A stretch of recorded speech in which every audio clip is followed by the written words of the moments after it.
back to the Magical Mothering Method. I'm Stephanie Matthews, and this is week 39, the Stellar Gateway Reprogramming. Now, the Stellar Gateway is always there. We don't necessarily need to be of any different other than realizing that we are a spiritual being in a physical body. Now, the Egyptians understood this very well, which is why they actually did the ceremonial practices of preparing their physical bodies for death, because they did not want to be leaving their bodies behind. They wanted to be bringing their physical bodies with them through the stellar gate so that they could become one and go back to source. We don't necessarily have those same concepts in this Western society. We often think of death as very permanent, that once our physical body dies, that's it. And if we are to really become awakened or remember the bigger picture, and these past few weeks of working with our past lives may be something very new to you. These past few weeks of learning about dimensions or the Merkaba, or that there's other energies and aspects to this world. We are not alone. We are very much not alone in this big, giant universe. And so thinking that we are the only people occupying this universe is a very egotistical and self-centered way of thinking. And it's also a way to keep us chained down or in bondage. So I want to talk and do a reprogramming this week on really the aspects of being in forms of bondage or slavery to our bodies and to the control of outside influences.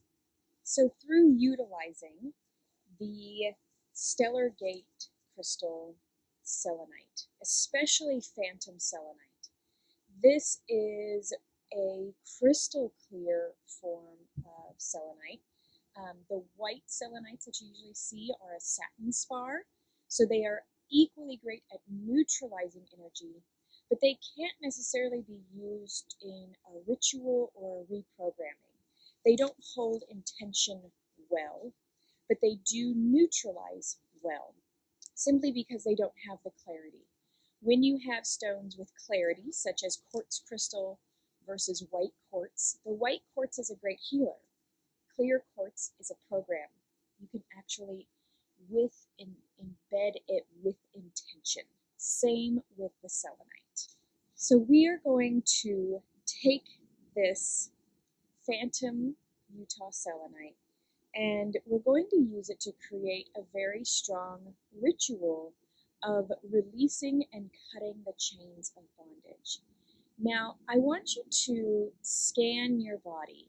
If you know that you have any sort of dis-ease or conditions in the body that are actually keeping you from actually living life to the fullest, if there are things actually going on in your body that you know of that are causing real physical sensations of being in bondage or being almost a slave to that condition, I would like for those to come top of mind right now. So now that you have those in the top of mind, if you don't necessarily have physical conditions, go on to mental conditions. Do you have depression, anxiety? Do you have things that are limiting thoughts that literally hold you back from living the life of your dreams? If mental or physical emotions are not it, what kind of emotional limitations do you have? Do you often feel like a little child? Do you often feel like a teenager throwing temper tantrums? Do you often feel very immature? Do you often have emotional upsets that come over you? And then, if neither one of those, do you have spiritual blockages? Do you have things that are really blocking you from connecting to Source, from really living your purpose, from sharing your gifts, from being who and what you know that you want to be? And come into recognition of one of those. So I'm going to share one of mine. Is this year is really strengthening my body. realizing that it is time to strengthen my physical body.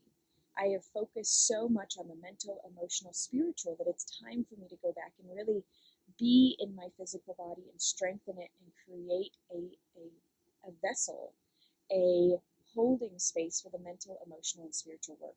And maybe it's the same for you. Maybe it's time to really integrate the 4 bodies and really integrate your etheric bodies as well.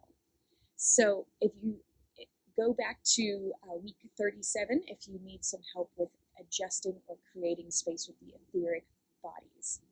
But this week we're going to really see where we are chained. What circumstances in life are we chained up? And if you don't receive the workbooks, if you're not a part of the full Magical Mothering Method or Chakra Box program, you can simply go to magicalmothering.com and click on Chakra Box to find out more about being a part of the full program, to receive weekly emails so that you can stay up to date with the program, get the PDF and real workbooks sent to your home, along with a beautiful chakra crystal and a chakra potion to help integrate this work fully. Let's get started this reprogramming that we are going to be doing. Now, I'd like for you to close your eyes and take a breath. I would like for you to feel very in your body through this session.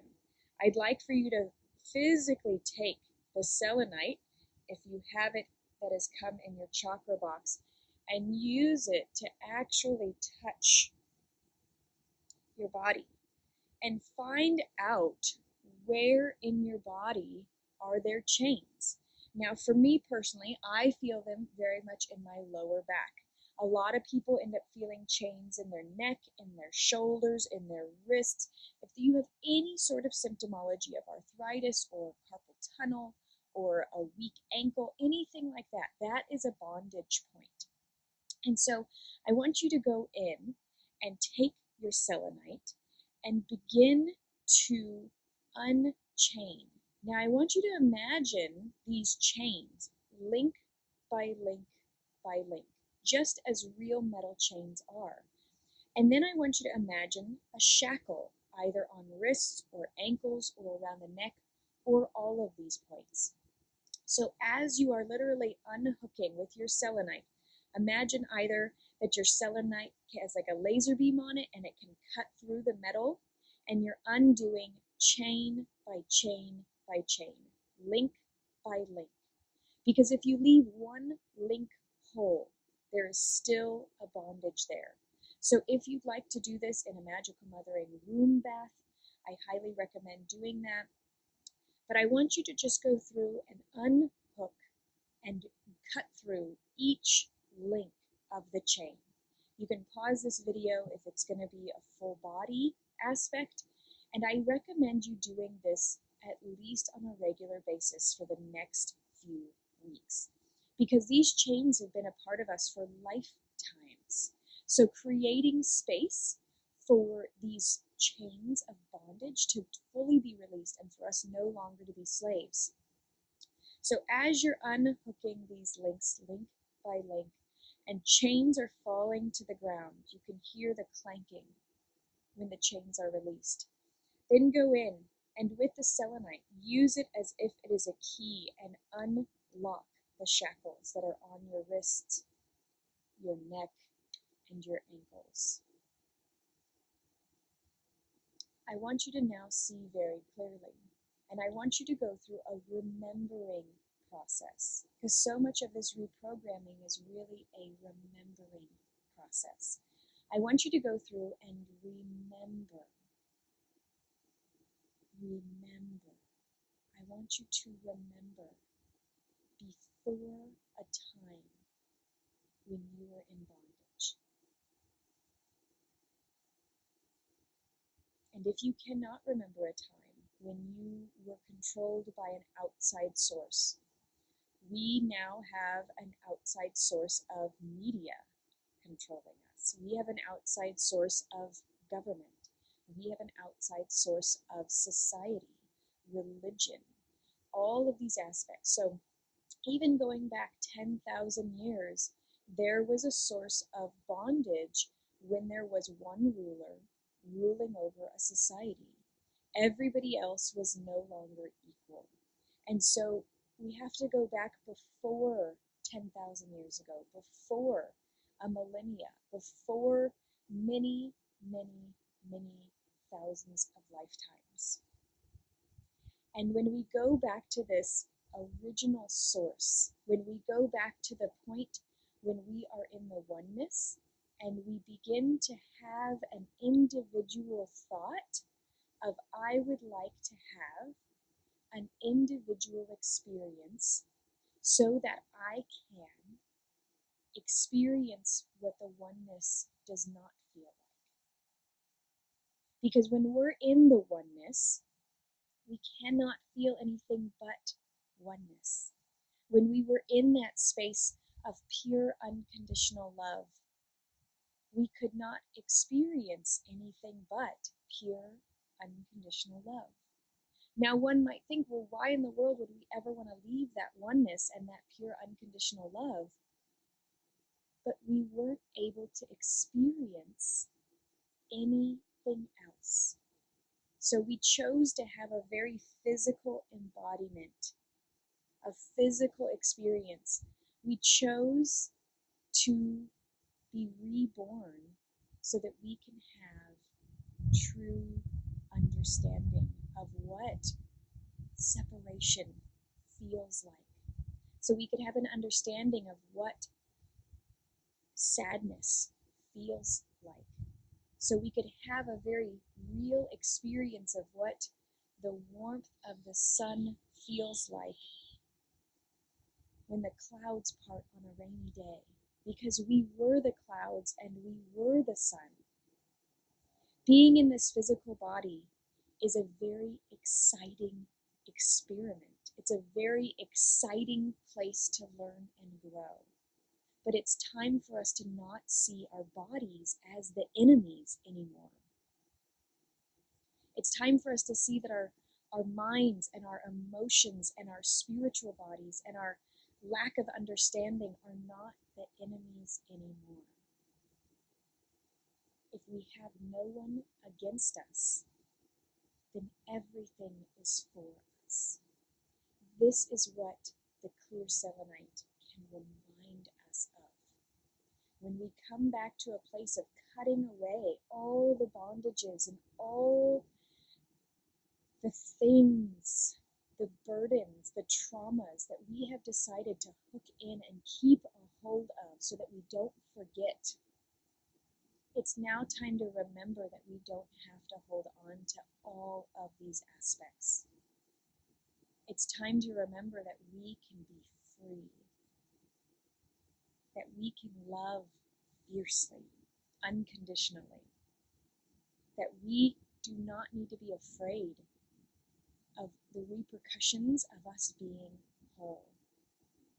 We can allow for our bodies to simply give whatever disease, whatever aspects of our bodies are no longer serving us, we can allow for those to be let go.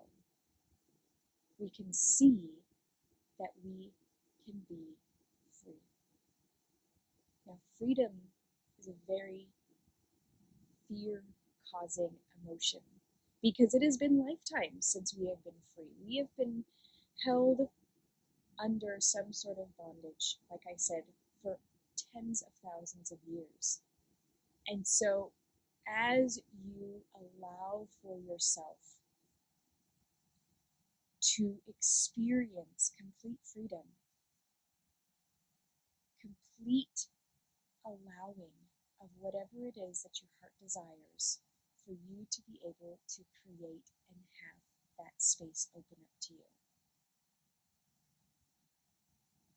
I want you to kind of imagine that there is this aspect of going back to a very primitive way of being and thinking. And so spending time outside and connecting with the life forces of nature is a very important aspect of connecting with this freedom, connecting with the stellar gateway, connecting with our Merkaba, breathing, not having any restrictions around us. So allowing for ourselves to really get back to that primitive way of being.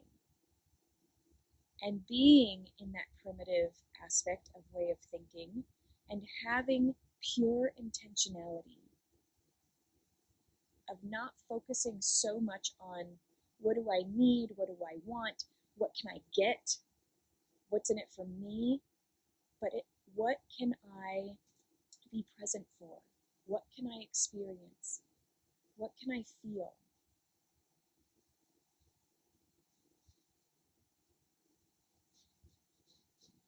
What am I hungry for? Am I hungry for a wildness? Am I hungry for a connection? Am I hungry for new excitement? Am I hungry for a way of creating space? Because that is going to be the biggest aspect. Allowing for these aspects and these pieces and parts of you to come forward and no longer be restrained. If your eyes are still closed, you can open them now with a new sense of freedom. Truly being able to connect and go back into that oneness whenever you desire. And yet you don't have to. You can create a Merkaba and go through the stellar gate when you want to access and be a part of those gifts or to get the complete healings that you need. So now,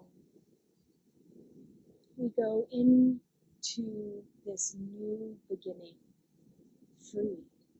Realize that with freedom comes great responsibility. I've been reckless with my freedom at times, but it taught me how to honor it more. So know that just like something else where you know how to use their freedom, not just to go and decimate whatever they want, but to be mindful and to practice the awareness that not everybody is free, that not everybody has been released of their bondage. And so they will come against or come up against those who are still very much in chains. And that is okay. It is it is now up to us to then make it possible for them to see what is possible and to offer them the demonstration that freedom is real. Thank you so much for being a part of this healing journey, and I look forward to hearing from you, and I'll see you soon.